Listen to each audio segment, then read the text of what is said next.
What does it feel like to live in a place where you're punished for telling the truth? Where people you deeply trust betray you, and where you're driven to destroy the things that mean the most to you? I found out, unexpectedly, in Rwanda. I went to Rwanda to write a book, and I'd heard only good things about the country. I'd heard it was a beautiful country, that it was calm, peaceful, even a little boring. I'd heard the economy was on the rise after the genocide in 1994, and I was given a chance to train a group of journalists. But one day, a journalist colleague told me that there were thousands of homeless people in the countryside. I hadn't heard about this or read anything about it in the press. So when he offered me the opportunity to see for myself, I accepted. We traveled by bus and then by motorcycle, and after we'd risen and fallen over countless green hills, we arrived at a school where we left our motorcycles and began to walk. And here we came upon a scene of sudden destruction. There were thousands of people out in the open.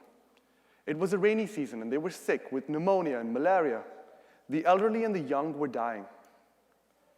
Their huts were roofless. Some huts had been destroyed entirely, and all you could see was a circular trace on the ground.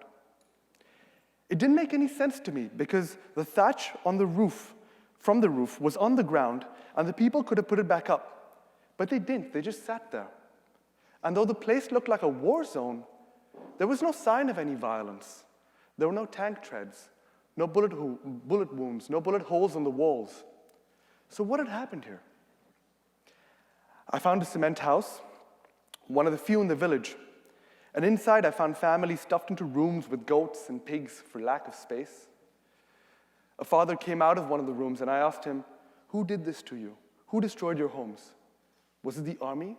Was it the police? Tell me who did this to you." And his answer was one I never would have expected.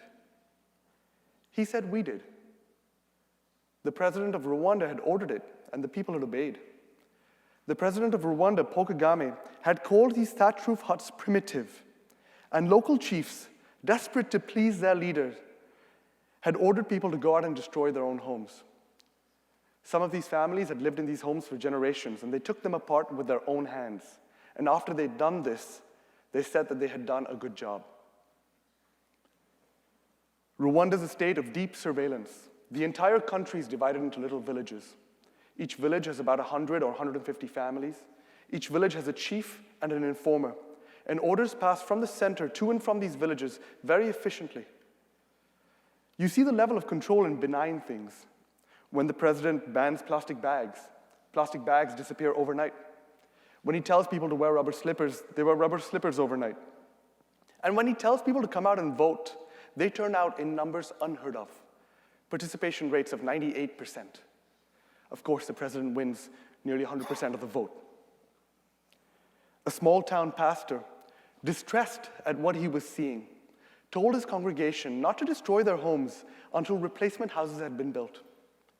He was arrested shortly afterwards for threatening national security. There is no free press in Rwanda. The people know there's no one is listening to them. And when people are denied access to a free press, they can come to destroy the things that are most dear to them, even their homes. There was another moment in Rwanda when society did itself harm. The genocide in Rwanda killed nearly 1 million people. Rwandans killed each other. And the genocide was given force by this same system of villages. When the government issued the order to kill, the genocide began almost simultaneously across the country. Each village received the order to kill and sent their people out.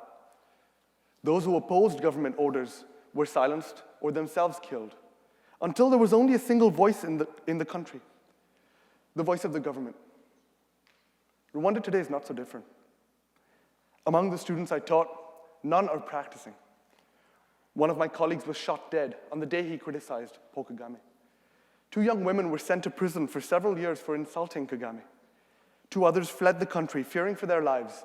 Others have joined the presidential propaganda team or simply abandoned journalism because it's too dangerous for them and their families.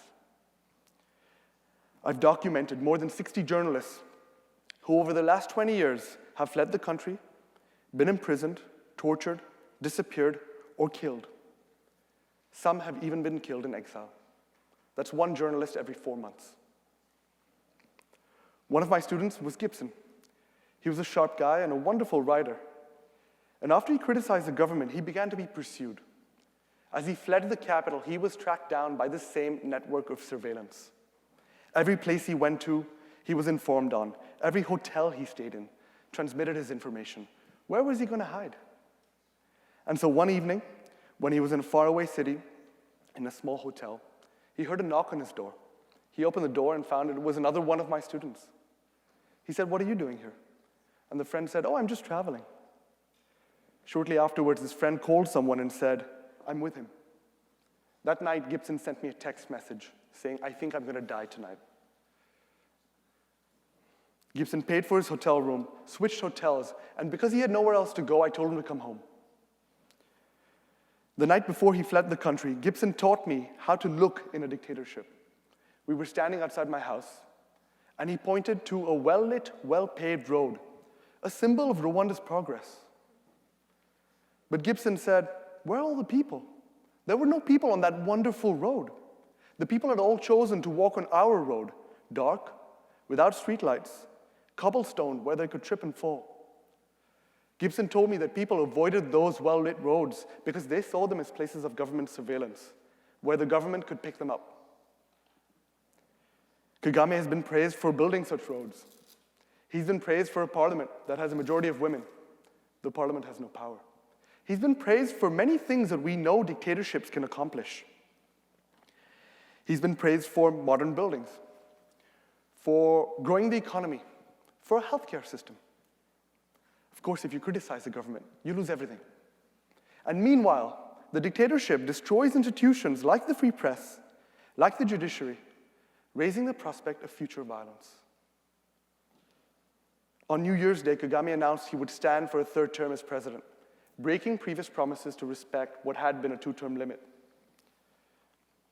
The new constitution allows him to stay in power until 2034. That's 40 years in total. In a classic dictator speech, Kagame said, "The people have asked me to stay. I can only accept." His political opponents are all either out of the country, in prison, or dead. So there's no opposition in Rwanda today. And despite all this, Kagame was recently invited by Harvard University to speak on the topic of democracy. He was also invited by Yale University this month for his leadership in human rights. He's also spoken at Stanford's Graduate School of Business, closer to home here. To those who know dictatorship, it can be easy to see through this facade.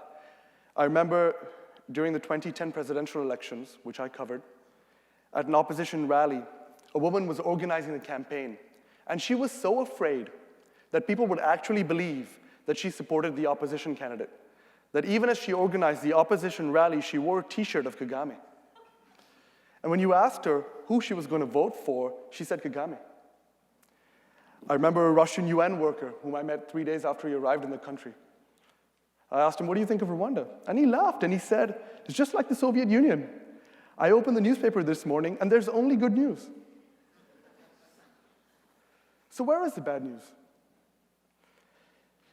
It can feel incredibly lonely living in a dictatorship. Even in the capital, in crowded markets, when you can't speak of a brother or sister who disappeared or was killed. It can feel incredibly lonely when everyone around you describes this silence of fear as peace.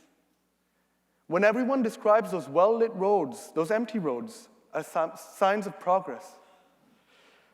It can feel incredibly lonely when you're asked to destroy your own home. As one Rwandan told me, we don't know where the state ends and where we begin. It is this sense of isolation that gives the government great power over people and allows these crimes to be committed.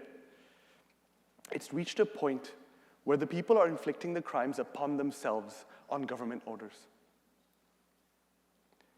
And it is this sense of loneliness and isolation that we begin to break down in places like this, when we speak to each other, when we share, and when we seek out not only what the government shows, but also the many crimes that it hides.